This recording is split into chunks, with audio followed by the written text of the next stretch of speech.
सामईन कराम, आप सुन रही हैं एक दिलचस्प आप बीती जिसका नाम है बुत शिकन मुजाहिद। ये इस सिलसिले की किस्त नंबर 11 है। मुझे उम्मीद है आपको मेरी ये काविश पसंद आ रही होगी। आपने अगर अभी तक मेरा चैनल कहानी घर सब्सक्राइब नहीं किया तो अभी मेरे चैनल को सब्सक्राइब करके बेल नोटिफिकेशन ऑन कर लीजिए ताकि आने वाली हर नई कहानी की इत्तला बर वक्त आप तक पहुंच सके। मैं अभी तक जाग रहा था लेकिन वो दोनों औरतें कुटिया के अंदर गहरी नींद सो चुकी थीं और खर्राटे ले रही थीं। मैं उठकर कुटिया से बाहर आ गया। बाहर दरख्तों के दरमियान ऊपर आसमान पर तारे चमक रहे थे। रात काफी गुजर चुकी थी। इस खंडरों के शहर पर मौत का सा सकूत तारी था। इस वक्त मुझे अपनी बीवी का ख्याल आ गया कि वो उस बदमाश शैतान महादेव के आश्रम में होगी। खुदा जाने उसके साथ क्या सलूक हो रहा होगा। सबसे बड़ी परेशानी मुझे इस बात की थी कि जमीला पर सपेरों के मंत्रों के जादू टूने का असर हो चुका था। मुझे ये भी डर था कि जब मैंने उसे अपने साथ चलने को कहा तो कहीं वो शोर ना मचा दे और मंदिर में मौजूद दूसरे राइफल बरदार सपेरों को इस तरफ मुतवज्जा ना कर दे। मेरे पास कोई असला नहीं था, सिर्फ कमांडो चाकू था या मेरा तजर्बा था। ये भी हो सकता था कि वो मुझे पहचानने ही से इनकार कर दे। जाहिर था कि वो अगर मंत्रों के जेर असर है तो मुझे कहाँ पहचानेगी। एक हल्की सी उम्मीद जरूर थी कि शायद वो मुझे पहचान ले। अचानक एक खौफनाक आवाज ने मुझे साकित कर दिया। ये आवाज किसी खूंखार जानवर की मालूम होती थी। शेर या चीते की धाड़ नहीं थी। मैं उस तरफ देखने लगा जिस तरफ से आवाज आई थी। धुंधले अंधेरे में मुझे दरख्तों की तरफ से एक ऊंचा लंबा बनमानस अपनी तरफ दौड़ता हुआ नजर आया। मैं जल्दी से कुटिया में घुस गया और मैंने अपना कमांडो चाकू निकाल लिया। मैं जानता था कि अगर ये बनमानस अंदर आ गया तो मुझे अकेले को ही इससे मुकाबला करना पड़ेगा। दोनों औरतें तो बेसुध होकर पड़ी थीं, मगर शुक्र था कि बनमानस अंदर नहीं आया। मैंने टाट से बाहर झांक कर देखा। बनमानस बाहर उछलता कूदता फिर रहा था, फिर अपने आप वापस मुड़कर चबूतरे से छलांग लगाकर उतरा और दरख्तों के अंधेरे में गायब हो गया।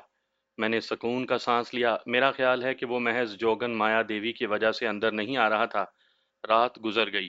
मैं कुटिया में एक तरफ पड़कर सो गया। आंख खुली तो जोगन माया देवी हनुमान की मूर्ति के आगे बैठी भजन कीर्तन कर रही थी। कुटिया का पर्दा उठा हुआ था, अंदर धूप आ रही थी। जोगन के बाल गीले थे, उसने साड़ी बांध रखी थी। लगता था कि वो किसी तालाब से स्नान करके आई है। मैं उठकर बैठ गया। सिंधिया वहां पर नहीं थी। जोगन भजन कीर्तन में मगन रही। जब उसने भजन कीर्तन खत्म किया तो पलटकर मेरी तरफ देखा। मूर्ख, मैं अभी तुम्हें कुछ खिलाती पिलाती हूँ। मैंने पूछा, तुम्हारी सखी सहेली सिंधिया कहाँ है? जोगन ने आरती वाली थाली मूर्ति के आगे रखकर हाथ जोड़कर प्रणाम किया, उठकर साड़ी दुरुस्त की और बोली, वो महादेव जी के आश्रम की तरफ चली गई थी, शाम को आएगी और ये बताएगी कि तुम्हारी पत्नी मुंह अंधेरे किस वक्त तालाब पर स्नान करने जाती है और उसके साथ कौन कौन होता है। तुम बैठो, मैं कुछ खाने को लाती हूँ, बाहर मत निकलना। वो कुटिया से निकल गई। वापस आई तो उसकी झोली में वही केले और शरीफे थे जो हमने पहले भी खाए थे। उसने भी मेरे साथ बैठकर नाश्ता किया। कहने लगी, रात को हम दोनों ने काम देवता की जो पूजा की थी उससे काम देवता बड़े खुश हुए हैं, अब वो हमारी बढ़ चढ़कर मदद करेंगे। मुझसे रहा ना गया। मैंने कहा, देवी, अभी तक तो तुम्हारे काम देवता ने हमारी फिलहाल कोई मदद नहीं की, तुम्हारी सहेली सिंधिया ही हमारी मदद कर रही है। जोगन बोली, तुम मूर्ख हो, नहीं जानते। देवता लोग छोटी छोटी बातों में मदद नहीं करते। वो हमारी उस वक्त मदद करेंगे जब हम किसी बड़ी मुसीबत में फंस जाएंगे, और सिंधिया भी हमारी मदद नहीं कर सकेगी।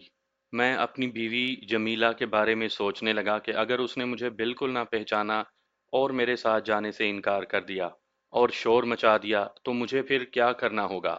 इन्हीं सोचों में दिन गुजर गया। शाम हो गई। जोगन ने कुटिया का पर्दा उठा दिया। कहने लगी, सिंधिया ने कहा था कि वो शाम का अंधेरा फैलने के बाद आएगी। रास्ते में अगर किसी सपेरे फौजी ने उसे पकड़ न लिया तो वो यहाँ जरूर पहुंच जाएगी। मैंने कहा, और अगर उसे तुम्हारे सपेरों ने पकड़ लिया तो हमें क्या करना होगा? मेरा ख्याल है फिर हम अकेले ही मुंह अंधेरे तालाब में पहुंच जाएंगे, जोगन ने कहा। सिंधिया बड़ी होशियार नर्तकी है।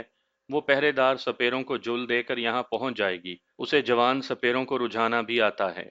शाम का अंधेरा गहरा हुआ तो वो कुटिया से बाहर चली गई। मैं अंदर ही बैठा रहा। कोई 15-20 मिनट गुजर जाने के बाद वो अंदर आई और कहने लगी, शायद सिंधिया आ गई है, मैंने उसके कदमों की आवाज़ सुनी है। थोड़ी देर के बाद सिंधिया भी आ गई। وہ میرے اور جوگن کے گلے لگ کر ملی۔ اس کے جسم سے ایسی بو آ رہی تھی جیسے وہ گیدڑوں کے بھٹ سے نکل کر آ رہی ہو۔ کہنے لگی، میں سارا کچھ معلوم کر آئی ہوں۔ پھر اس نے بتایا کہ میری بیوی رات کے پچھلے پہر مہادیو کے آشرم سے 7 نرتکیوں کے ساتھ پوتر تالاب پر اشنان کرنے نکلے گی، اور 2 رائفلوں والے سپیرے اس سے 50 قدموں کے فاصلے پر تالاب کے قریب کسی جھاڑی میں مورچہ بنا کر بیٹھے ہوں گے۔ اس نے جوگن مایا کو ان سپیروں کے نام بھی بتائے۔ جوگن نے میری طرف دیکھا اور کہا، کرم داد تیار ہو جاؤ، تمہاری مردانہ دلیری آزمانے کا وقت آن پہنچا ہے۔ میں تمہارے ساتھ صرف پوتر تالاب تک ہی جاؤں گی اور تمہیں وہاں پہنچا کر فوراً واپس اسی کٹیا میں آ جاؤں گی۔ باقی سارا کام تمہیں خود کرنا ہوگا۔ اگر تم اپنی بیوی کو وہاں سے نکالنے میں کامیاب ہو گئے تو سیدھے کٹیا میں اسی جگہ آنا، میں تمہارا انتظار کر رہی ہوں۔ مجھے اندیشہ تھا کہ مسلح سپیروں کو قابو کرتے وقت اگر ان میں سے کسی کی رائفل چل گئی تو فائر کا دھماکہ ہوگا، یا اگر میری بیوی یا اس کے ساتھ آئی ہوئی عورتوں نے مجھے دیکھ کر شور مچا دیا تو وہاں ہنگامہ مچ جائے گا، اور مندر کے ارد گرد پہرے پر موجود دوسرے مسلح سپیرے بھی وہاں آ جائیں گے۔ جب میں نے اس خدشے کا اظہار کیا تو جوگن مایا دیوی سوچ میں پڑ گئی۔ سندھیا بھی غور کرنے لگی۔ جوگن نے کہا، اگر وہاں شور مچ گیا تو پھر تمہارا وہاں سے نکلنا اور میرا اس کٹیا میں ٹھہرنا ناممکن ہو جائے گا۔ سندھیا کہنے لگی، اس کا ایک ہی علاج ہے۔ وہ کیا؟ جوگن مایا دیوی نے پوچھا۔ سندھیا نے کہا، وہ یہ ہے کہ رات کے پچھلے پہر میں بھی 7 سکھیوں کے ساتھ جاؤں۔ جب کرم داد کی بیوی اشنان کرنے لگے تو میں عورتوں کو باتوں میں لگا کر دوسری طرف لے جاؤں، لیکن جھاڑیوں میں مورچہ لگا کر بیٹھے ہوئے سپیروں سے کرم داد کو ہی نمٹنا ہوگا، کیونکہ اگر اس کی بیوی نے اس کو پہچاننے اور اس کے ساتھ جانے سے انکار کر دیا تو وہ ضرور شور مچا دے گی، اور اس کے شور کی آواز سن کر سپیرے ہوا میں فائرنگ شروع کر دیں گے، اور فائر کی آواز سن کر مندر کے سپیرے بھی اس طرف دوڑ پڑیں گے۔ میں نے کہا، میں انہیں سنبھال لوں گا، تم اس کی فکر نہ کرو، تم صرف اتنا کرو کہ میری بیوی کے ساتھ جو عورتیں جائیں گی کسی طرح انہیں تالاب سے کچھ فاصلے پر لے جاؤ، جہاں سے وہ مجھے تالاب پر آتے نہ دیکھ سکیں۔ سندھیا نے کہا، یہ میں کر لوں گی۔ جوگن مایا دیوی نے میری طرف مشکوک نظروں سے دیکھتے ہوئے کہا، کرم داد تم نہتے ہوگے، تمہارے پاس کوئی بندوق وغیرہ بھی نہیں، تم رائفلوں والے 2 آدمیوں کو قابو کیسے کرو گے؟ میں نے کہا، دیوی میں کوشش کروں گا، مجھے یہ کوشش کرنی ہی ہوگی، اور کوئی چارہ بھی تو نہیں۔ ٹھیک کہتے ہو، جوگن نے آہستہ سے کہا۔ پھر سندھیا سے مخاطب ہو کر بولی، تم نرتکیوں کو باتوں میں لگا کر تالاب سے دور کیسے لے کر جاؤ گی؟ اس نے مسکراتے ہوئے کہا، چاہے کچھ ہو جائے تمہاری خاطر مجھے یہ کام تو کرنا ہی ہوگا۔ ہاں، اگر وہاں کوئی گڑبڑ ہو گئی تو میں وہاں سے غائب ہو جاؤں گی۔ باتیں کرتے کرتے شام جب زیادہ گہری ہو گئی اور رات کی تاریکی پھیلنے لگی تو سندھیا اٹھ کھڑی ہوئی کہنے لگی، میں اب جاتی ہوں۔ پھر اس نے جوگن مایا دیوی سے کہا، مایا تم کرم داد کو تالاب کا خفیہ راستہ بتا دینا۔ وہ بولی، میں اسے تالاب تک چھوڑنے اس کے ساتھ جاؤں گی، میں اسے وہاں چھوڑنے کے بعد واپس آ جاؤں گی۔ ہاں، سندھیا نے کہا، تمہارا وہاں زیادہ دیر رہنا ٹھیک نہیں، کسی نرتکی کی تم پر نگاہ پڑ گئی تو مہادیو جی تمہاری تلاش میں آدمی دوڑا دیں گے۔ اچھا، اب میں چلتی ہوں۔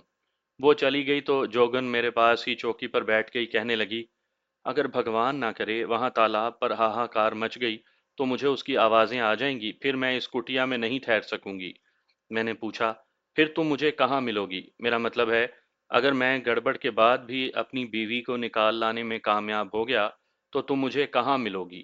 کیونکہ تمہاری مدد کے بغیر میں اس خونی جنگل سے شاید باہر نہ نکل سکوں۔ وہ کہنے لگی، یہاں سامنے والے درختوں کے پیچھے ایک کنڈ ہے، تمہیں یاد ہے ہم نے وہاں آتے ہوئے پانی پیا تھا؟ مجھے یاد آ گیا، یہ ایک چھوٹا سا تالاب تھا جس میں پانی تھا، آتی دفعہ ہم نے وہاں سے پانی پیا تھا، اس کی نشانی بھی مجھے یاد آ گئی۔ وہاں 2 درخت ایک دوسرے کے ساتھ مل کر تال کے اوپر جھکے ہوئے تھے۔ میں نے کہا، ہاں مجھے وہ کنڈ یاد ہے۔ وہ بولی، اگر وہاں شور مچ گیا اور تم بھاگ نکلنے میں کامیاب ہو گئے تو میں تمہیں اسی کنڈ کے پاس ملوں گی، میں وہاں جھاڑیوں میں چھپی ہوئی ہوں گی مگر تمہیں دیکھ کر باہر نکل آؤں گی۔ ہم باتیں کرتے رہے اور میں اپنے ٹارگٹ پر پہنچ کر شروع کیے جانے والے کمانڈو ایکشن کے بارے میں غور و فکر کرتا رہا۔ یہ بالکل ایک طرح سے کمانڈو آپریشن ہی تھا۔ مجھے کمانڈو بن کر دونوں مسلح سپیروں کو اس طرح قابو کرنا تھا کہ کسی ایک کو دوسرے کے انجام کی خبر نہ ہو۔ مجھے اس کام کی تربیت ملی ہوئی تھی اور یہ کام مجھے کوئی مشکل نظر نہیں آتا تھا۔ مشکل مرحلہ صرف وہ تھا جب مجھے اپنی بیوی جمیلہ کے سامنے جا کر उसे अपने साथ चलने के लिए कहना था। दिल कहता था कि वो मुझे देखते ही पहचान जाएगी और फौरन मेरे साथ भाग खड़ी होगी। जोगन सिंधिया के बिस्तर पर जाकर लेटकर सो चुकी थी। मैं जरा परे हटकर बैठ गया और सोचने लगा कि क्या मैं इस कमांडो एक्शन में कामयाब हो सकूंगा। मैंने खुदा से बड़ी दुआएं मांगी। दुआएं मांगने से मेरे अंदर एतमाद पैदा हो गया। मुझे वक्त का कोई अंदाजा नहीं था कि कितनी रात गुजर चुकी है और रात का पिछला पहर किस वक्त होगा। जोगन को मुझे ही उठाना था, वो तो घोड़े बेचकर सो रही थी। मैं आहिस्ता से उठकर कुटिया से बाहर आ गया। आसमान पर तारे खिले हुए थे और भड़क भड़क कर चमक रहे थे। इतना मुझे बचपन ही से मालूम था कि जब रात का पिछला पहर होता है तो ये 7 सितारों की टोली आसमान पर मगरबी उफ्क की तरफ झुक जाती है। इसका मतलब था कि अभी रात के पिछले पहर में 2 ढाई घंटे बाकी थे। मैं कुटिया में आकर बैठ गया। मुझे पाक आर्मी से रिलीज हुए 5 साढ़े 5 साल गुजर गए थे। इतने अरसे के बाद मैं एक बार फिर कमांडो मुहिम पर रवाना होने वाला था। मैं एक एक करके कमांडो ट्रेनिंग के सारे सबक याद कर रहा था। थोड़ी थोड़ी देर के बाद मैं उठकर बाहर जाता और आसमान पर 7 सितारों की टोली को देख कर आता। ये 7 सितारे, जिन्हें हम पंजाब में खेतियां कहते हैं, आहिस्ता आहिस्ता आसमान की मगरबी उफ्क की तरफ जा रही थीं। जब आखिरी बार मैं उठकर बाहर गया तो खेतियां काफी नीचे जा चुकी थीं। मैंने कुटिया में आकर जोगन को जगाया। वो हड़बड़ाकर इस तरह उठी जिस तरह कोई बनमानस हड़बड़ाकर उठता है। टाइम हो गया क्या? उसने बालों का जूड़ा बांधते हुए पूछा। मैंने कहा, मेरा ख्याल है रात का पिछला पहर हो गया है। वो जल्दी से उठकर कुटिया के बाहर निकल गई। मैं टाट का पर्दा उठाकर उसे देखने लगा। जोगन आसमान की तरफ मुंह करके सितारों को देख रही थी। फिर वो जल्दी से वापस आ गई और बोली, वक्त हो गया है, जल्दी से निकल चलो। जोगन ने फूंक मार कर दिया बुझा दिया जो अंदर कुटिया में जल रहा था। तरशोल उसने पहले ही थाम लिया था। हम कुटिया से बाहर निकल आए। वो तेज तेज कदमों से चलती कुटिया के चबूतरे से नीचे उतर गई। मैं उसके पीछे पीछे था। चबूतरे से उतरकर उसने सामने की तरफ देखा। सितारों से रोशन आसमान के पसे मंजर में कुछ फासले पर महादेव के आश्रम के मीनारों के खाके नजर आ रहे थे। वो मेरी तरफ झुककर बोली, हम बाएं जानिब वाले दरख्तों के पीछे से होकर जाएंगे। खबरदार अब कोई आवाज ना निकालना। खांसी या छींक आए तो रोक लेना। मेरे पीछे पीछे चलना। मुझे कमांडो ट्रेनिंग के दौरान अपने उस्ताद के सबक याद आ गए। इसके अलावा मुझे वो कमांडो ऑपरेशन भी याद आ गए जब हमारी कमांडो पार्टी टारगेट मारने के लिए रात के अंधेरे में दुश्मन के मोर्चों के अकब में जाती थी और हमारा पार्टी लीडर टारगेट के करीब पहुंचकर कहा करता था, खबरदार हम टारगेट पर पहुंच गए हैं, खांसी बंद, छींक बंद, बातें बंद, सिगरेट बंद। मैं इस वक्त पूरा कमांडो बन गया। मुझे यकीन हो गया कि मैं टारगेट मार लूंगा। हम पिछली रात की तारीकी में बाएं जानिब वाले दरख्तों की तरफ चल पड़े। जोगन माया देवी यहाँ जिंदगी के कई बरस गुजार चुकी थी। उसे अंधेरे में भी रास्ते का पता चल रहा था। जोगन ने मुझे बताया था कि गुमशुदा शहर की किसी इमारत में बिजली नहीं। आश्रम में और मंदिर में पीतल के छोटे बड़े चिराग जलाए जाते हैं। हम दरख्तों के दरमियान झुककर चल रहे थे। एक जगह हमारे सामने घनी झाड़ियों की दीवार आ गई। जोगन रुक गई। उसने मेरा हाथ पकड़कर मुझे भी वहीं रोक लिया। झाड़ियों की शाखें हटाकर दूसरी तरफ देखा, फिर मेरे कान के पास मुंह लाकर बोली, हम तालाब पर पहुंच गए हैं, आओ देखो। उसने झाड़ियों की शाखें हटाकर मुझे तालाब दिखाया। सितारों की रोशनी में तालाब का पानी मध्यम दिखाई दे रहा था। छोटा सा तालाब था। सामने की जानिब पत्थर की सीढ़ियां तालाब में उतरी हुई थी। पीछे ऊंचे दरख्त और झाड़ियां थीं। मैंने सर पीछे कर लिया। मैं कुछ कहने लगा तो जोगन ने मेरे होंठों पर हाथ रख दिया और कान के पास मुंह लाकर सरगोशी की, बोलो मत। कुछ देर के बाद इसी तालाब पर तुम्हारी बीवी 7 औरतों के साथ स्नान करने आएगी। सिंधिया उन औरतों को किसी बहाने बातों में लगाकर दूसरी तरफ ले जाएगी। तुम्हारी बीवी तालाब पर अकेली होगी। उसे अपने साथ लाना अब तुम्हारा काम है। मैं चलती हूँ। अगर हाहाकार मच गई तो मैं तुम्हें पुराने कुंड पर ही मिलूंगी, सिंधिया की कुटिया में नहीं मिलूंगी। और जोगन माया देवी चली गई। उसके जाने के बाद मैं सोचने लगा कि मुसल्ला सपेरे कहाँ और किस तरफ झाड़ियों में हो सकते हैं। जिस तरफ से मैं और जोगन आए थे इस तरफ वो लोग नहीं थे।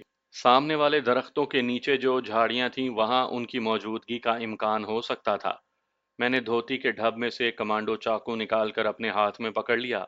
अगरचा इस वक्त मेरा हुलिया साधुओं वाला था, लेकिन मैं एक दलेर और जांबाज कमांडो बन चुका था। मैंने हमातन गोश होकर फिजा में कुछ सुनने की कोशिश की। वहां कोई ऐसी सरसराहट या आहट सुनाई नहीं दी। जिससे मैं कुछ अंदाज़ा लगा सकता। मेरे पास ज़्यादा वक्त नहीं था। कुछ देर में मेरी बीवी तालाब पर नहाने आ रही थी। उसके आने से पहले मुझे झाड़ियों में मोर्चा बंद मुसल्लह सपेरों को ख़त्म करना था। उनको ख़त्म किए बगैर मैं अपने मिशन में कामयाबी हासिल नहीं कर सकता था। मैं एक लम्हा ज़ाया किए बगैर झाड़ियों के पीछे झुक झुक कर दबे पांव चलता तालाब के दूसरे किनारे पर आ गया, जहां पत्थर की सीढ़ियां बनी हुई थीं। यहाँ अंधेरा था, आसमान पर पिछली रात का नूर फैलने लगा था। मैं झुककर छुप छुप कर चलता तालाब से कोई 50 गज दूर गुंजान झाड़ियों की तरफ बढ़ा। मुझे यकीन था कि मुसल्ला सपेरे इन्हीं झाड़ियों में मोर्चा बंद होंगे। मैं बड़े तजर्बाकार कमांडो की तरह चीते की तरह आगे बढ़ रहा था। मेरे पाँवों की आहट तक पैदा नहीं हो रही थी। मैं झाड़ियों के पहलू से दूर रहकर आगे निकल गया। आगे जाकर मैं पीछे से झाड़ियों की तरफ चलने लगा। मैं झुककर चल रहा था। 5-7 कदम चला होऊंगा कि मुझे फिजा में चर्स की बू महसूस हुई। मैं फौरन जमीन पर औंधा लेट गया। मुसल्ला सपेरे बहुत करीब ही थे। वो चर्स पी रहे थे। चर्च की बू उन्हीं की जानिब से आ रही थी। मैं कोहनियों के बल सामने वाली झाड़ियों की तरफ रेंगने लगा। मैं बड़ा चौकस और चौकन्ना था। मैं चर्च की बू के पीछे जा रहा था। बू तेज हो रही थी। ये बू सामने वाली झाड़ियों में से आ रही थी। मुझे यकीन हो गया कि मुसल्ला सपेरों का मोर्चा इन झाड़ियों में ही है। मुझे किसी आड़ की तलाश थी। मुझे अपने बाएं जानिब एक छोटी झाड़ी दिखाई दी जो बड़ी झाड़ियों के पास ही थी। ये मेरे लिए बेहतरीन आड़ साबित हो सकती थी। मैं शबनम से भीगी हुई घास पर कोहनियों के बल रेंगता तेजी से उस अकेली झाड़ी के पीछे छुप कर बैठ गया। मुझे उन दोनों सपेरों में से एक को इस झाड़ी की तरफ बुलाना था। वक्त तेजी से गुजर रहा था और इस वक्त तेज एक्शन की जरूरत थी। मुझे कोई रोड़ा या पत्थर वगैरह नहीं मिला। मैंने झाड़ी की एक शाख तोड़ी और उसे सामने वाली झाड़ियों के ऊपर जोर से फेंक दिया। उससे हल्की सी आवाज पैदा हुई। कोई नतीजा नहीं निकला। कोई सपेरा उस आवाज पर जायजा लेने मोर्चे से बाहर नहीं आया। मैंने दूसरी मोटी सी शाख तोड़कर फेंकी। उसकी आवाज थोड़ी ज्यादा थी। मुझे झाड़ियों में दो आदमियों की बातें करने की आवाजें सुनाई दी। मैंने कमांडो चाकू के दस्ते पर अपनी गिरफ्त मजबूत कर ली और उस चीते की तरह बैठ गया जो अपने शिकार पर झपटने ही वाला हो। 1-2 सेकंड के बाद एक इंसानी साया झाड़ियों में से बाहर निकला। मैं पिछले पहर के धुंधलके में उसे गौर से देख रहा था। अजीब बात यह थी, और ये मेरी खुशकिस्मती भी थी, कि यह आदमी गैर मुसल्ला था। उसके हाथ में या कंधे पर कोई राइफल वगैरह नहीं थी। ये बेएहतियाती सिर्फ चर्च के नशे की वजह से ही हो सकती थी, या ये बात थी कि उन्हें पूरा एतमाद था कि इस जगह कोई गैर आदमी दाखिल नहीं हो सकता। ये इंसान यकीनन गार्ड सपेरा ही था। वो झाड़ियों पर झुककर गौर से देख रहा था कि अभी अभी जो आवाज आई थी वो किसी बंदर की थी या कोई और आवाज थी।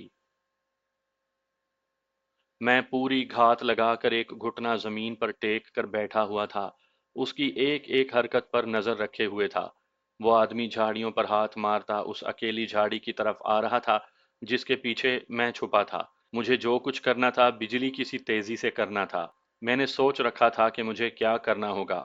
जैसे ही वो मेरी झाड़ी के करीब से गुजरकर एक कदम आगे बढ़ा, मैंने उस पर छलांग लगा दी। मेरा सीधा हाथ छलांग लगाते ही उसकी गर्दन की पुष्ट पर पड़ा।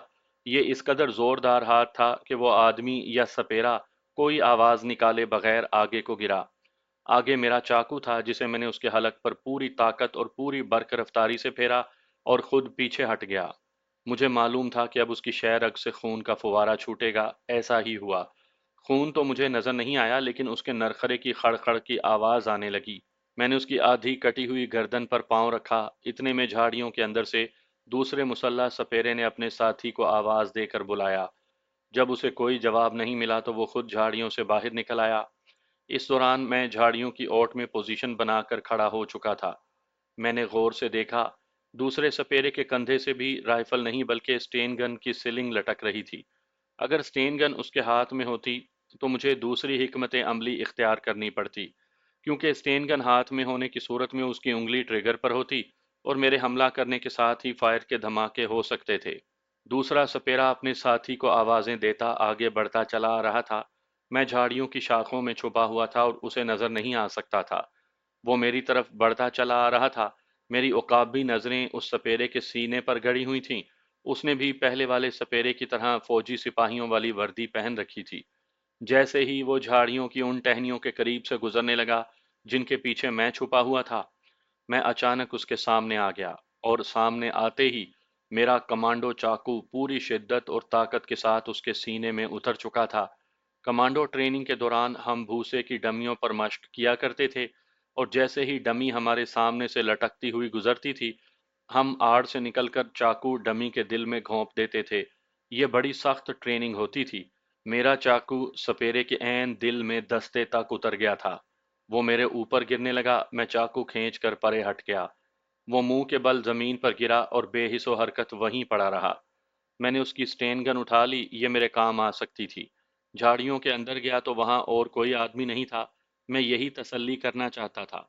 उसके बाद मैं तेजी से तालाब की तरफ आया और जहां तालाब की सीढ़ियां थीं, उससे कुछ फासले पर दरख्त की ओट में होकर बैठ गया।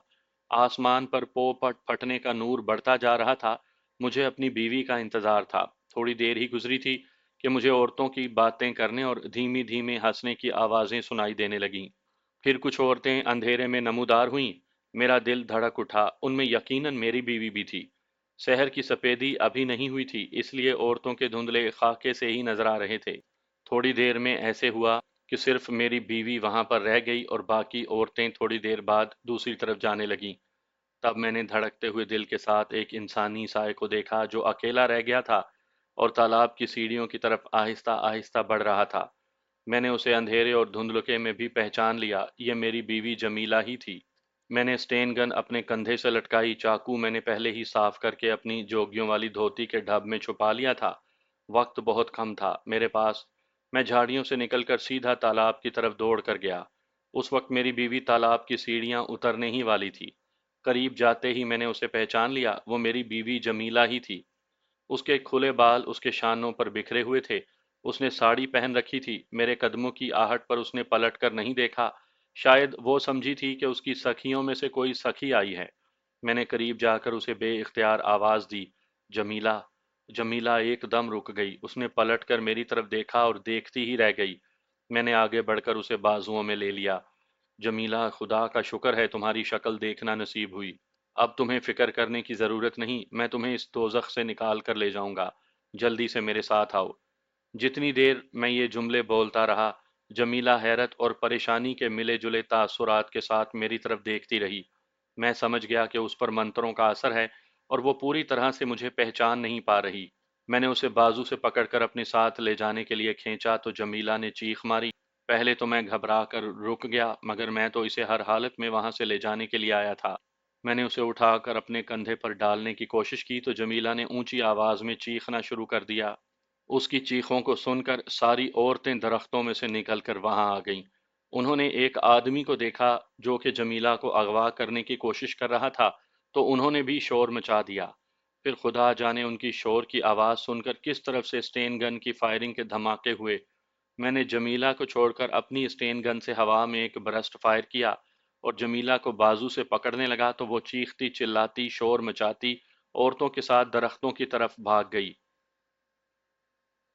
मैं क्या कर सकता था? उन पर फायरिंग भी नहीं कर सकता था। उनके पीछे दौड़ा कि किसी तरह जमीला को काबू करके वहां से ले जाऊं। 2 कदम ही दौड़ा था कि बाएं जानिब वाली दरख्तों से 4-5 फौजी वर्दियों वाले आदमी नमूदार हुए। उन्होंने अंधाधुंध फायरिंग शुरू कर दी। तालाब खाली था। गोलियां दरख्तों की शाखों को तोड़ती हुई निकलने लगीं। शायद वो अभी दरख्तों को निशाना बनाकर बरस्ट फायर कर रहे थे।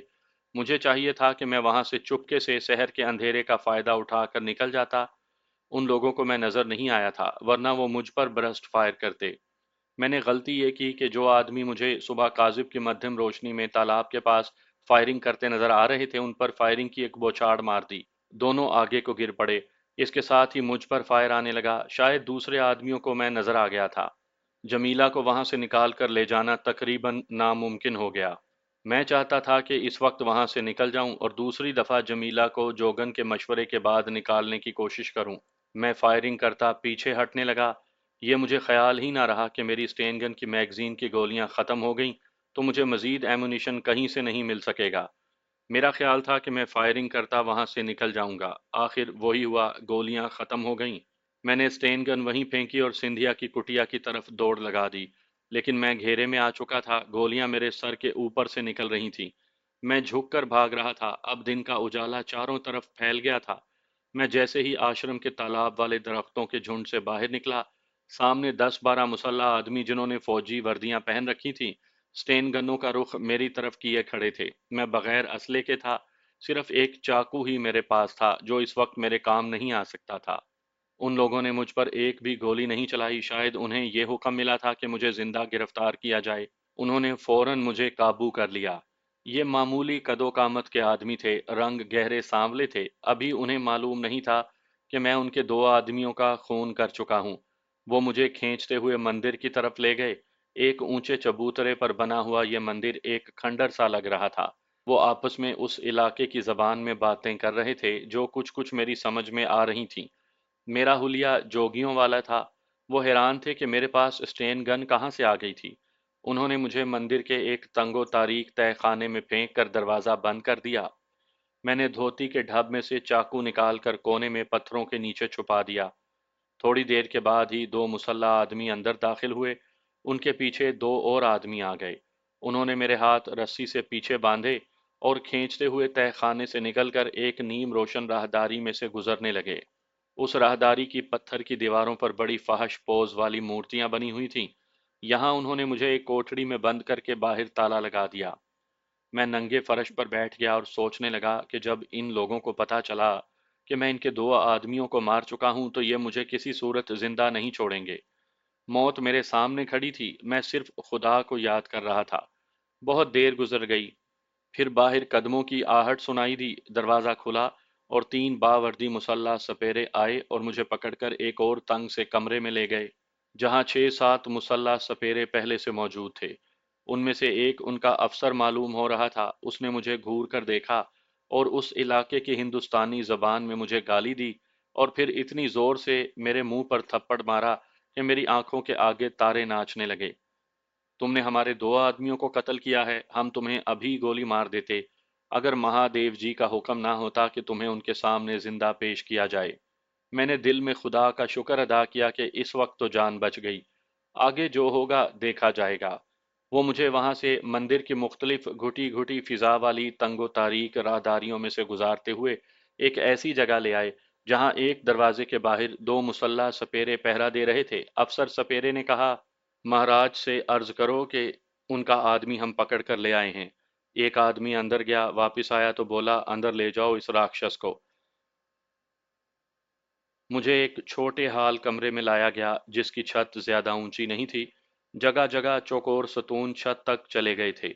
छत के साथ पीतल के रोशन दिए भी लटक रहे थे। उस हाल से गुजार कर वो लोग मुझे आगे एक और हाल कमरे में ले आए। ये छोटा हाल कमरा था। फर्श पर कालीन बिछे थे। सामने दीवार के साथ एक बड़ा तख्त बिछा था। उस पर एक सुर्ख रंग का टाउच रखा था जो खाली था। उसकी दोनों जानिब दो जवान और नीम ओरियां लड़कियां मोरफल थामे साकित खड़ी थीं। मुझे एक सतून के साथ बिठा दिया गया। मेरे हाथ खोल दिए गए थे। कोई 15-20 मिनट गुजरे होंगे कि शंख बजाने की आवाजें आने लगीं। मेरे साथ जो मुसल्ला फौजी सपेरे आए थे वो घुटनों के बल हो गए। उन्होंने मुझे भी घुटनों के बल बिठा दिया। जिस तरफ से शंख बजने की आवाजें आ रही थीं, उस तरफ सुर्ख पर्दे गिरे हुए थे। दो जाफरानी कपड़ों और लंबे बालों वाले आदमी पर्दे के पीछे से नमूदार हुए। उन्होंने पर्दे एक तरफ हटा दिए। एक पालकी आई जिसको चार आदमियों ने कांधों पर उठा रखा था। आगे आगे चार पुजारी शंख बजा रहे थे। पालकी पर एक भारी भरकम आदमी बैठा था। उसने गेरवे रंग की धोती पहनी हुई थी। तोंद फूली हुई थी। गले में और बाजुओं पर हीरे मोतियों के हार लटक रहे थे। सर पर एक ताज था जिस पर नीले रंग का अजदहे का सर बना हुआ था। पालकी के पीछे भी चार आदमी थे जो अश्लोक पढ़ते हुए कदम कदम चल रहे थे। पालकी तख्त के पास लाकर रख दी गई। मोटी तोंद वाला आदमी दो पुजारियों के सहारे से पालकी में से निकला और तख्त पर बैठ गया। पीछे दो नीम उरियां जवान लड़कियां खड़ी थी। वो मोर फल हिलाने लगीं। तख्त के चारों कोनों पर चांदी के दिए रोशन कर दिए गए। मैं समझ गया कि यही शैतान महादेव है जो इस पुरइसरार आश्रम में दूर दराज से हसीन औरतों को मंगवा कर उनकी इज्जतों से खेलता है। उसकी आंखें सुर्ख थीं। उसके हाथ में चांदी का असा था जिसकी मूठ पर भी अजदहे का सर बना हुआ था। उसने तख्त पर बैठते ही असा को आहिस्ता से बुलंद किया और खरखराती भारी आवाज में कहा, दुश्मन को मेरे करीब लाओ। दो आदमी मुझे घसीटते हुए तख्त के पास ले गए और घुटनों के बल बिठा दिया। एक फौजी वर्दी वाले ने कहा, देवताओं के देवता महाराज महादेव गुरु, यही हमारा दुश्मन है जो बाहर से आया है और जिसने हमारे दो आदमियों को मौत के घाट उतारा है। शैतान महादेव ने मुझे कहर आलूद नजरों से देखा और पूछा, तुम्हें यहाँ किसने भेजा है? तुम यहाँ किसकी मदद से आए हो? अगर तुम सच सच बता दोगे तो मैं तुम्हारी जान नहीं लूंगा। मैंने फौरन अदाकारी करते हुए हाथ बांध कर कहा, महाराज, मैं बेकसूर हूँ। मैंने आपके दो आदमियों का खून नहीं किया, मुझे किसी ने नहीं भेजा। मैं आलोक नगर को देखने के शौक में यहाँ आ गया था। तालाब के पास रात को सो गया। सुबह सुबह औरतों को स्नान करते देख रहा था कि आपके आदमियों ने मुझ पर गोलियां बरसानी शुरू कर दी। शैतान महादेव ने कहा, तुमने भी जवाब में फायरिंग की थी, तुम्हारे पास स्टेन गन कहाँ से आ गई थी? उस आदमी के जुमलों से जाहिर होता था कि ये उर्दू जानता है और मॉडर्न जमाने के असले वगैरह से भी खूब वाकिफ है। मैंने कहा, महाराज, मैंने गोली नहीं चलाई। महाराज, मैं तो मामूली सा जोगी हूँ, मुझे क्या पता गोली कैसे चलाई जाती है। फौजी वर्दी वाला सपेरा जो अफसर था बोला, महाराज, ये झूठ बोलता है। इसने हम पर जवाबी फायरिंग की थी, हमने इसे खुद स्टेन गन से फायरिंग करते देखा था। महाराज, ये कोई जासूस है जिसे हमारे दुश्मनों ने यहाँ के हालात मालूम करने भेजा है। शैतानी महादेव ने गुस्से में आकर कहा, अगर इसे हमारे दुश्मनों ने भेजा है तो ये हमारे सांपों और मगरमच्छों से बचकर आलोक नगर और हमारे आश्रम तक कैसे पहुंच गया? तख्त के पास एक बूढ़ा पुजारी खड़ा था। उसने हाथ बांधकर कहा, महाराज, इसने जरूर अपने ऊपर कोई मंत्र फूंक रखा है। ये कोई बड़ा खतरनाक जोगी मालूम होता है।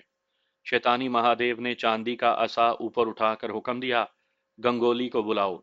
एक पुजारी फौरन चला गया। महादेव मुझे खा जाने वाली नजरों से देख रहा था। उसके हलक से सांस लेते हुए खरखराहट की आवाजें निकल रही थीं। कहने लगा, तुम जोगी सन्यासी नहीं हो, ये तो मुझे मालूम है। अभी भी वक्त है, बता दो कि तुम असल में कौन हो और तुम्हें किसने भेजा है। मैंने वही अल्फाज दोहरा दिए कि महाराज, मुझे किसी ने नहीं भेजा। मैं बेकसूर हूँ, मैं इलाहाबाद का हूँ। जोगी बनने का शौक था। गंगा के किनारे एक साधु महाराज ने मुझे जोगी बना दिया। मैंने वेद शास्त्र नहीं पढ़े, मैं शहर का रहने वाला हूँ। आलोक नगर देखने का शौक मुझे यहाँ खींच लाया। मुझे क्षमा कर दें महाराज। महादेव इस दौरान कहर आलूद नजरों से मेरी तरफ देखकर गर्दन दाएं बाएं हिलाता रहा। गंगोली आ गया, उसको मैंने फौरन पहचान लिया। ये वही दुष्ट सपेरा था जिसको मैंने दिल्ली वाले क्वार्टर में शाम के वक्त मंडलाते देखा, और दूसरे दिन यही सपेरा मेरी बीवी को वरगला कर ले गया था। उस सपेरे ने मुझे नहीं देखा क्योंकि उसका मेरा आमना सामना कभी नहीं हुआ था। दुष्ट सपेरे ने मेरी तरफ देखा, फिर महादेव के आगे हाथ बांधकर झुक गया। महादेव ने कहा, गंगूली, ये बाहर का जासूस है, ये मालूम करो कि इसने अपने बदन पर कौन सा मंत्र फूंक रखा है जिसके असर से ये हमारे जहरीले सांपों और मगरमच्छों वगैरह से जिंदा सलामत बचकर यहाँ तक आ गया। गंगूली आहिस्ता आहिस्ता कदम उठाता मेरे पास आ गया।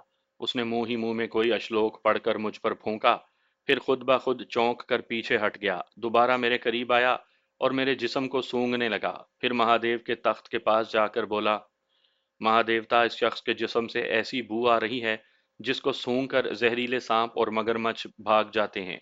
आदमखोर दरख्तों की टहनियां सिमट जाती हैं। महाराज, ये कोई बड़ा खतरनाक जोगी है। महादेव गुस्से से कांपता हुआ तख्त से उठ खड़ा हुआ। उसका सांस जोर जोर से चल रहा था। कड़क कर बोला, इस दुष्ट को शीशनाग वाली कोठड़ी में बंद कर दो। अमावस की रात हम खुद इसके सामने अपने खोलते हुए तेल के कड़ाव में डालेंगे। ले जाओ इसे। सपेरे फौजी मुझे घसीटते हुए वहां से निकाल कर ले गए। मेरा ख्याल था कि मुझे जिस कोठड़ी में बंद किया जाएगा उसमें कोई बहुत बड़ा सांप भी होगा। चूंकि महादेव अमावस की रात तक मुझे जिंदा रखना चाहता था, इसलिए मुझे यकीन था कि उस कोठड़ी में शीशनाग नहीं होगा। अगर हुआ भी तो वो सांप होगा और मेरे जिस्म से निकलने वाली बू उसे मेरे करीब नहीं आने देगी। वो लोग मुझे आश्रम की इमारत से बाहर ले आए। आमने सामने तंग कोठरियों वाले खंडरनुमा मंदिर थे जिनके बाहर हनुमान की और अजदहों के बुत जगह जगह नस्ब थे। मेरे हाथ पीछे बांध दिए गए थे। मुझे जिस कोठड़ी में बंद किया गया वो बिल्कुल हवालात के दरवाजे की तरह था। एक सपेरे फौजी ने आगे बढ़कर लोहे के जंगले वाले दरवाजे का ताला खोला, फिर लकड़ी के पुराने दरवाजे का ताला खोला और मुझे पकड़कर अंदर धकेल कर दोनों दरवाजे बंद करके ताले लगा दिए गए। इस कोठड़ी को महादेव शैतान ने शीशनाग वाली कोठड़ी कहा था। अंदर अंधेरा था। पहले पहल तो मुझे कुछ नजर नहीं आया, फिर दीवार के ऊपर छत के करीब बने हुए छोटे से रोशनदान में से जो दिन की रोशनी आ रही थी, उसकी वजह से कुछ कुछ नजर आना शुरू हुआ। कोठड़ी के फर्श पर सूखा घास फूस बिछा हुआ था, इसके अलावा कुछ नहीं था। मैं सूखी घास पर एक तरफ होकर बैठ गया। जहन में तरह तरह के ख्यालात आने लगे। मुझे जमीला ने नहीं पहचाना था। उस पर किए गए मंत्रों का असर कैसे दूर किया जा सकता है? क्या मैं उससे दोबारा मिल भी सकूंगा या नहीं? खुदा जाने अमावस की रात कब आएगी, और क्या उस रात वो मुझे खोलते हुए तेल के कड़ाव में डाल देंगे? मैं खुदा के हजूर सर झुकाकर दुआएं मांगने लगा। रात भर का जागा हुआ था, मुझ पर गनूदगी तारी होने लगी। मैं ऊँघते ऊँघते वहीं घास पर पड़कर सो गया। आंख उस वक्त खुली जब मेरे पाँव पर कोई जोर से ठोकरें मार रहा था। उठो, दुष्ट, मेरे साथ आओ। लकड़ी और लोहे के दोनों दरवाजों के ताले खुले थे, मगर बाहर दो सपेरे फौजी स्टेन गन्ने लिए दाएं बाएं पोजीशन लेकर खड़े थे। जब फौजी सपेरे ने मुझे जगाया था, वो मुझे चंद कदमों के फासले पर एक छोटी सी कोठड़ी के पास ले गया और बोला, जाओ अंदर जाकर स्नान वगैरह कर लो। ये एक तंग सा गुसल खाना था, जहां पानी से भरी हुई बाल्टी और मिट्टी का प्याला रखा हुआ था। नलका वगैरह कोई नहीं था। मैंने अच्छी तरह से गुसल किया, सर में जमी हुई राख मल मल कर निकाल दी। वही धोती पहनी और गुसल खाने से बाहर आ गया। बाहर मुसल्ला फौजी सपेरा मौजूद था। वो मुझे स्टेन गन की नोक पर वापस लोहे की जंगली वाली कोठड़ी में ले आया और फिर मुझे अंदर धकेल कर ताले लगा दिए। मुझे भूख भी महसूस हो रही थी। मैं घास फूस के बिस्तर पर बैठ गया। सारा दिन गुजर गया। भूख और प्यास से मैं निढाल हो रहा था। रोशनदान में से आती दिन की रोशनी मान पड़ रही थी, फिर ये धुंधली रोशनी भी गायब हो गई। बाहर से मुझे किसी की भी आवाज नहीं आ रही थी। किसी किसी वक्त सपेरे फौजियों की एक दूसरे से एक आध जुमला बोलने की आवाज सुनाई दे जाती। उसके बाद फिर वही मौत की खामोशी तारी हो जाती। जब रात हुई तो दरवाजे का ताला खुलने की आवाज आई। फिर दरवाजा खुला और एक औरत अंदर आई। उसने जोगनों वाली जर्द धोती पहन रखी थी। कोठड़ी में अंधेरा था। उस औरत के हाथों में एक थाल था जिसमें पीतल का दिया रोशन था। मैंने उसे फौरन पहचान लिया। ये जोगन माया देवी की सहेली और हम दोनों की दोस्त सिंधिया थी। उसने तश्त मेरे आगे रख दिया और सरगोशी में कहा, खामोश रहना। वो मेरे लिए खाने को रोटियां, सब्जी का सालन और कुछ केले लाई थी। पीतल का दिया उसने ताक में रखा, फिर ऊंची आवाज में कहा, महादेव जी ने तुम पर मेहरबानी करके तुम्हारे लिए भोजन भेजा है, पर तू अमावस तक जो कुछ भी खा सकता है खा ले, फिर तेरे जीवन का सफर खत्म हो जाएगा। शायद ये अल्फाज वो कोठड़ी के बाहर पहरे पर मौजूद मुसल्ला सपेरे फौजियों को सुनाना चाहती थी। वो मेरे सामने आकर बैठ गई, धीमी आवाज में बोली, मैंने गंगूली सपेरे से कहकर तुम्हें रोजाना शाम को भोजन करवाने की ड्यूटी लगवा ली है। वो मुझ पर बड़ा मेहरबान है क्योंकि मैं उसे बहुत खुश करती हूँ। मैंने कहा, सिंधिया ये सब क्या हो गया? मेरी बीवी अगर चीख ना मारती तो मैं उसे निकाल कर ले गया था, मगर उसने मुझे बिल्कुल नहीं पहचाना। हम बड़ी धीमी आवाज में बातें कर रहे थे, बल्कि सरगोशियों में बातें कर रहे थे। वो कहने लगी, अब तुम्हारी बीवी ने थोड़ा थोड़ा तुम्हें पहचान लिया है। वो मुझसे तुम्हारी बातें करती रही थी। मैंने खुश होकर कहा, क्या तुम सच कहती हो? हाँ, सिंधिया ने आहिस्ता से कहा, दो एक दिन में उस पर मंत्रों का असर शायद खत्म हो जाए।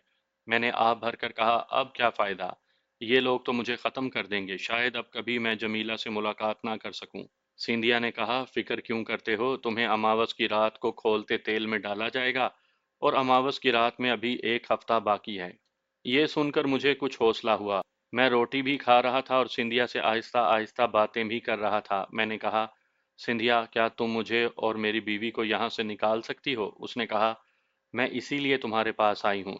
मैं कोशिश करूंगी कि तुम अपनी बीवी को लेकर यहाँ से फरार हो जाओ, लेकिन अभी मुझे कोई रास्ता तलाश कर लेने दो। मैं कल आऊंगी तो तुमसे बात करूंगी। मैंने जल्दी जल्दी खाना खाया, पानी पिया। सिंधिया तश्त उठाकर कोठड़ी से निकल गई। बाहर खड़े फौजी सपेरे ने पहले लकड़ी के दरवाजे पर और फिर लोहे के जंगले पर ताला लगा दिया। सिंधिया के आने से मेरे दिल में उम्मीद की एक किरण रोशन हो गई थी। ये औरत मेरी मदद कर सकती थी। वो समझदार थी और बहादुर भी थी। दूसरा दिन मैंने सख्त बेजारी के आलम में गुजार दिया। शाम के वक्त सिंधिया मेरे लिए खाना लेकर आ गई। मुझे दिन में सिर्फ एक बार खाने को मिलता था, मगर मुझे बड़ा अच्छा खाना दिया जा रहा था। शायद महादेव चाहता था कि मैं मौत के वक्त तक पूरी तरह सेहतमंद रहूं। تاکہ مجھے کھولتے ہوئے تیل کے کڑاہے میں گرنے کے بعد زیادہ سے زیادہ اذیت پہنچے۔ سندھیا میرے سامنے بیٹھ گئی، میں کھانا کھانے لگا۔ اس نے اونچی آواز میں باہر پہرے داروں کو سنانے کے لیے مجھے برا بھلا کہا، مہادیو کی تھوڑی سی تعریف کی اور خاموش ہو گئی۔ چند لمحوں کے بعد دھیمی آواز میں کہنے لگی، تمہاری بیوی پر کیے گئے منتروں کا اثر کافی ختم ہو گیا ہے۔ رات کو جب وہ مہادیو کے آشرم میں جانے لگی تو مجھ سے بولی، سندھیا مجھے اس دوزخ سے نکالو، میں اپنے خاوند کرمداد کے پاس جانا چاہتی ہوں۔ اگر وہ مر گیا تو میں زندہ نہیں رہوں گی۔ میری جان میں جان آ گئی، اگرچہ مجھے اپنی زندگی کا کچھ پتہ نہیں تھا کہ میں ہفتے کے بعد زندہ بھی رہوں گا یا نہیں۔ اس کے باوجود جمیلہ کی یادداشت کے واپس آ جانے کی مجھے بے حد خوشی ہوئی۔ میں نے سندھیا سے کہا، سندھیا یقین کرو اگر تمہارے مہادیو نے مجھے مروا دیا تو میری بیوی واقعی زندہ نہیں رہے گی۔ وہ مجھ سے بے حد محبت کرتی ہے۔ سندھیا نے دروازے کی طرف ایک نظر ڈالی، پھر میری طرف جھک کر کہا، میں نے تم دونوں کے فرار کا سوچ لیا ہے۔ میں نے خوش ہو کر پوچھا، کیا واقعی سچ کہتی ہو؟ ہاں ہاں، آہستہ بات کرو، اس نے مجھے دبی آواز میں ڈانٹتے ہوئے کہا۔ کل شام کو آؤں گی، تم تیار رہنا۔ اس کے بعد سندھیا جلدی سے اٹھ کر لکڑی کے دروازے کے بند کواڑوں کے پاس گئی اور کان لگا کر دوسری طرف سے کچھ سننے لگی۔ پھر اس نے تھوڑا سا دروازہ کھول کر دیکھا، اس کے بعد جلدی سے دروازہ بند کر کے میرے سامنے بیٹھ گئی اور سرگوشی میں بولی، تم کل رات تیار رہنا۔ کیا جمیلہ کو ساتھ لاؤ گی؟ خاموش رہو، یہ میں تمہیں کل بتاؤں گی۔